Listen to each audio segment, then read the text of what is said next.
তো আজি বহু দিনৰ মূৰত আমি ভক্তি বৃক্ষ আৰম্ভ কৰিলোঁ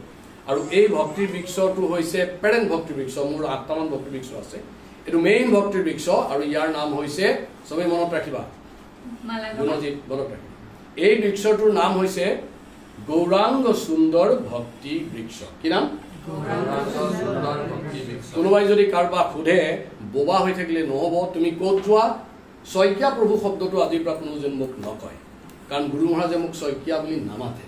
গুৰু মহাৰাজে মোক কি নাম দিছে নীলোৎপল কৃষ্ণ দাস গতিকে কাৰ বৃক্ষত আছা নীলোৎপল কৃষ্ণ দাসৰ বৃক্ষত আছো চব জানিব লাগিব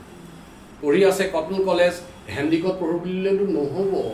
সেই যে পাণবজাৰ স্কুলখনত যাওঁ কলেজত যাওঁ ক'লেতো নহ'ব এনেকে নহ'ব কি ক'ব লাগিব আমি নীলোৎপল কৃষ্ণ দাস পুষ্পামুখী ৰাধিকা দেৱী দাসীৰ ভক্তি বৃক্ষত আছো আৰু ভক্তি বৃক্ষটোৰ নাম কি গৌৰাঙ্গ সুন্দৰ ভক্তি বৃক্ষ আৰু তোমালোকক মই কৈ আনন্দ পাম যে দিছ ইজ দ্য ওল্ডেষ্ট ভক্তি বৃক্ষ নাও অলমোষ্ট ওৱান অফ দ্য ওল্ডেষ্ট ভক্তি বৃক্ষছ ইন গুৱাহাটী গুৱাহাটীত থকা পুৰণা ভক্তি বৃক্ষৰ ভিতৰত এইটো এটা আটাইতকৈ পুৰণা ভক্তি বৃক্ষ and this I am running with your blessings for last 25 years মই চলাই আছোঁ এইটো হৈছে পুৰণা কলেজ 1901 ন কলেজ সেইটো পুৰণা কলেজ ওল্ডেষ্ট তো এতিয়া আমি কি কৰিম এই কিতাপখন অহা ক্লাছৰ পৰা আৰম্ভ কৰিম নামটো কি ছবি কওক ভূত শ্ৰী ঈশোপনিষদ শ্ৰী নকলে সেইটো নহ'ব এখন কিতাপৰ নাম কি শ্ৰী ঈশোপনিষদ এটা প্ৰথমতে জানিব লাগিব এই কিতাপখননো কি ইয়াত তিনিটা শব্দৰ কনজাংশন হৈছে what are they one is Shri ঈশ উপনিষদ আৰু হেতু আৰু অলপমান ভাঙি দিলে চাৰিটা হয় সবাই ক'ব শ্ৰী ঈশ উপনিষদ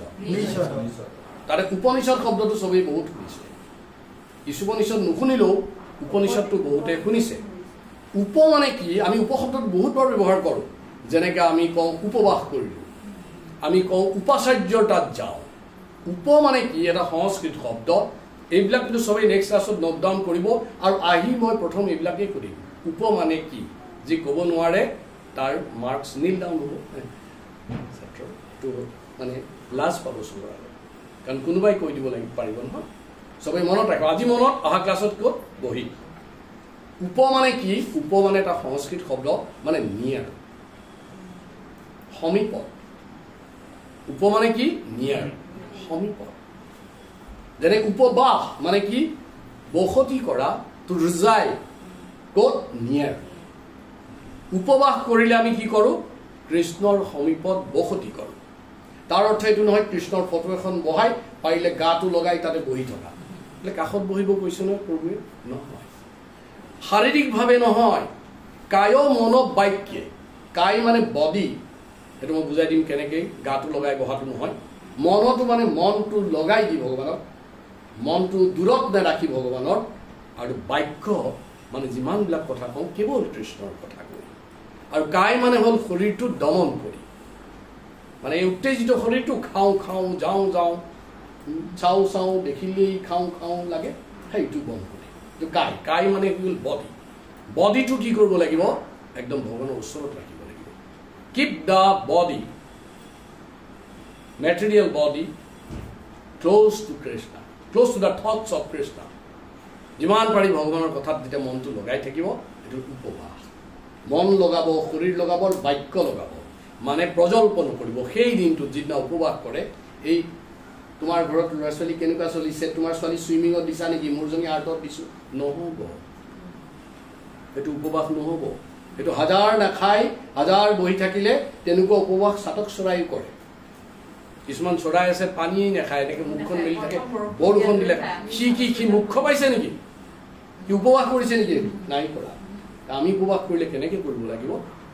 এইদৰে কৰিব লাগিব কেৱল নাখাই থাকিলে নহ'ব যাৰ 60 years পাৰ হৈছে এইটো খাব লাগিব শৰীৰটো মেইনটো কাৰণ শৰীৰেহে আকৌ গোটেই কামবোৰ কৰিব দেহা থাকিলেহে বেয়া হৈ গ'ল এতিয়া উপটো চবৰ ক্লিয়াৰ উপাচাৰ্য মানে কি ভাইচ চেঞ্চেলৰ তাৰমানে আচাৰ্যৰ কাষত দি থাকিব আচাৰ্য মানে চেঞ্চেলৰ তেওঁৰ কাষত যি বসতি কৰিব তেওঁৰ কাষত উপ উপ মানে কি নিয়াৰ নিয়াৰ সমীপ মইতো ক'লো সমীপ in the vicinity of close proximity of যে একদম নিচেই কাষত যেতিয়া থাকিব আচাৰ্য তেওঁ গৈ আচাৰ্যৰ কাষতে টুল এখন বহি থাকিলে নহ'ব তেওঁ গোটেই আচাৰ্যৰ কথাখিনি ওচৰৰ পৰা বুজিব লাগিব মানে তেওঁৰ ৰুমটো বেলেগ vice chancellor chancellor is the governor is sitting in governor's house and my vice chancellor is the Professor Ramesh Deka. He is sitting in Cotton University, but they are as if very close to each other. He cannot tell us. President and vice president. President and vice president. Upo. ঠিক আছে এটা clear হয়ে গেল উপটো উপ তো ইয়াতে উপ clear হল শ্রী মানে কি প্রথম শব্দটো শ্রী শ্রী মানে আধ্যাত্ম ন ঐশ্বর্যটো বেলেগ ঐশ্বর্য মানে আছে অপুলেন্স শ্ৰীৰ যিটো অৰ্থ এটো হল আধ্যাত্মিক শক্তি সম্পন্ন কি আধ্যাত্মিক ইংৰাজীত কোৱা হয় endowed with spiritual energy fully endowed with spiritual energy য'ত আধ্যাত্মিক শক্তি থাকে আৰু আধ্যাত্মিক শক্তিৰ উৎস কি আধ্যাত্মিক শক্তিৰ উৎস হল পৰম আত্মা কি পৰমেশ্বৰ ভগৱান কৃষ্ণ তেওঁ হৈছে গোটেই আধ্যাত্মিক শক্তিৰ উৎস আৰু সেইটো য'ত থাকে তাতে আধ্যাত্মিক শক্তি থাকে বাকি কতো আধ্যাত্মিক শক্তি নাথাকে যেনেকে আমাৰ শৰীৰটোত যেতিয়ালৈকে পৰমাত্মা আত্মাৰ লগত আছে তেতিয়ালৈকে আমি নামৰ আগত শ্ৰী লিখোঁ আৰু যেতিয়া কিবা কাৰণত তেওঁ ওলাই যায় পাৰ্মানেণ্টলি ওলাই যায় তেতিয়া আমি শ্ৰীটো কাটি দি স্বৰ্গীয় বুলি কওঁ ক্লিয়াৰ হৈ গ'ল right get me Shri is clear Shri mane ki adhyatmik shakti sampanna empowered with spiritual energy Shri hoyo clear our Shri tar pisat aibo isho শব্দটো isho aru u mili play isho hoi gise asol শব্দটো ki hobo isham the isham শব্দটোৰ অৰ্থটো কি isham মানে একেবাৰে সহজ অৰ্থত বুজাবৰ কাৰণে এটা বৰ ইন্টাৰেস্টিং শব্দ ইস মানে হল ভগৱান ইস মানে কি ঈশ্বৰ মই ভগৱান বুলি কোৱাৰ অৰ্থ আছে ঈশ্বৰ বুলি কোৱা নাই কিহৰ কাৰণে কোৱা নাই যাৰ ৰূপ আছে কি ৰূপৱান যাৰ ৰূপ আছে সি কি ৰূপৱতী যার ধন আছে কি যার গুণ আছে কি যার বল আছে কি যার ভোগ আছে কি ভগবান ভোগ মানে কি হেতু কোনো নুবুজে ভোগ ভকাই থাকিলে নহব ভোগ মানে হল এতিয়া ঐশ্বৰ্য ছটা ঐশ্বৰ্য যাৰ সম্পূৰ্ণৰূপে নিখুঁত পৰিবাৰ আছে তেওঁ ভগৱান আৰু যিহেতু এই ছটা বস্তু এটো পাছত আলোচনা হ'ব ছটা বস্তু যাৰ সম্পূৰ্ণ আৰু নিখুঁত পৰিবাৰ আছে তেওঁ সকল বস্তু নিয়ন্ত্ৰণ কৰিব পাৰে সেইকাৰণে তেওঁ এজন নিয়ন্ত্ৰক he is the controller and he is not only a controller he is the supreme controller he can control the whole universe you can control over heart you cannot control me you are a small Ishwar get me your husband can control you but he cannot control me so he is Ishwar over you not over me but Parameshwar is Param he is the supreme controller তেওঁ সকলোতে তেওঁৰ নিয়ন্ত্ৰণ আছে গীতাত এটা শ্লোক আছে কিবা বুজাই দিম ময়া দক্ষিণ প্ৰকৃতি সূৰ্যতে সচৰাচৰম হেতু নানে অকুন্তেয় জগত বিপৰিবৰ্তনে যে মোৰ চকুৰ আন্দাৰত সব চলি আছে কৃষ্ণ এনেকে গ্ল্যান্স দিয়ে সব চলি যায় হেতু হৈছে কৃষ্ণ ঈশ্বৰ শব্দৰ অৰ্থ হ'ল পৰম ঈশ্বৰ পৰমেশ্বৰ ঈশ্বৰ ভগৱান তাৰপিছত উপনিষদ উপ মানে হ'ল নিয়ে নিষদ মানে সিট ডাউন নিষদ মানে বহা সম্পূৰ্ণ আধ্যাত্মিক শক্তি সম্পন্ন শ্ৰী ঈশ্বৰ মানে হল পৰমেশ্বৰ উপ মানে হল কাশ নিষদ মানে হল বহা বসতি কৰা নহয় বহিব ক্লিয়াৰ হৈ গ'ল সব তাৰমানে ঈশ্বৰোপনিষদ এই বস্তুটোৰ অৰ্থ কি হ'ল ফাইনেলি টু হ'ল গৈ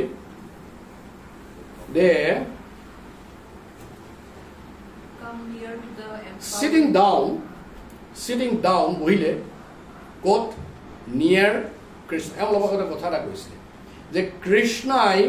কৃষ্ণতকৈও তেওঁৰ ভক্তক বেছি ভাল পায়